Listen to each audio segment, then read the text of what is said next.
Halo mi pamapagana ami, cerita vanuada. Tahu tabat tuh cerita vanuada, jadi so cerita mereka kakak cinta, tapi mana cinta, cinta. Ya odo adre da telu raga, ya odo sia A, so ade gue nomor 2, no alave ba nomor telu, aki gue nomor tua.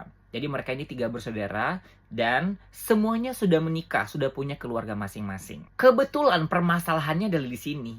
Bapaknya ini sudah jadi duda karena mamanya sudah almarhum. Jadi kebetulan bapak ini mungkin nggak mau kalah saing sama anaknya. Dia juga mau ikutan nikah. Jadi ada beberapa bulan yang lalu, bapaknya ini menelpon kayak, oh gue pengen nikah nih.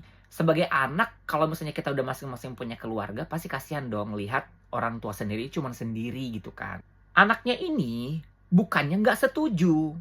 Tetapi kebetulan tahun kemarin adiknya laki-laki ini baru menikah.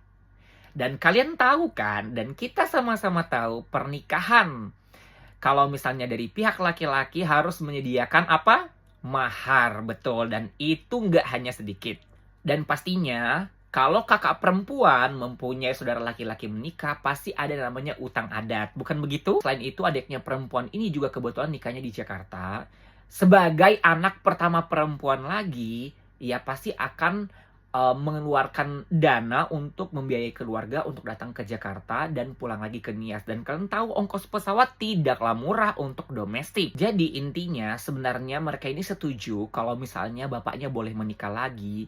Tetapi boleh nggak sih tunggu sebentar? Karena kan ini jaraknya padat nih. Dan biayanya kan lumayan banyak nih habis tahun lalu. Kalau langsung dibablasin tahun ini juga pasti akan tekor. Maksudnya baik kayak sabah tabali. Enabi mau itabaniha. Sebagai orang tua yang baik harusnya bisa berpikir panjang. Udah berumur, udah mau punya cucu, anaknya baru nikah.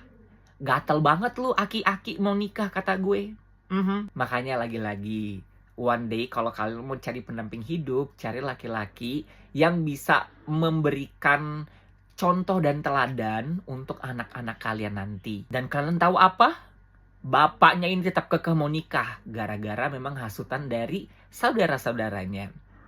Lalu apakah saudaranya ini membantu? Tidak sama sekali. Jadi mereka ini cuman kompor meleduk aja, tapi tidak berkontribusi apa-apa. Kayak ya udah kita bantu lewat doa aja gitu. Dan lebih parahnya lagi-lagi masalah perkala idongai. Iya, hana lemana mi fama pagana ami. Mi fama pagana ami. Naleke femia dro. Kalau gue punya saudara kayak gini, yang suka memaksakan suatu kehendak tetapi tidak berkontribusi sama sekali, gue akan cut off. Lebih baik kita tidak bersaudara. Lebih baik gue punya jalannya sendiri daripada gue hidup dengan penuh ketidaktenangan. Kalau punya keluarga yang kayak gini, aku jamin hidup kalian gak akan tenang. Pasti bakal banyak omongan dan huru-hara yang akan terjadi. Itu toksik dan itu tidak baik untuk perkembangan mental, kesehatan lingkungan, itu tidak baik. Jadi buat kakaknya, gue cuma bilang bersabar aja ya. Karena pada intinya, bapaknya sendiri tetap nikah tahun ini dan meminjam duit sana-sini. Dan kalau kata gue, kalau memang sudah terjadi, ya udah biarlah terjadi. Tetapi untuk pelajaran, itu utang-utang udah biar tanggung sendiri. Dia yang ngebet nikah, ya udah suruh tanggung jawab sendiri dengan perutangan itu. Kamu gak usah ikut campur.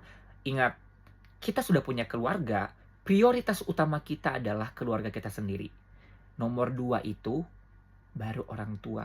Karena itu bukan tanggung jawab kita. Tanggung jawab kita sekarang kalau sudah menikah adalah keluarga kita sendiri.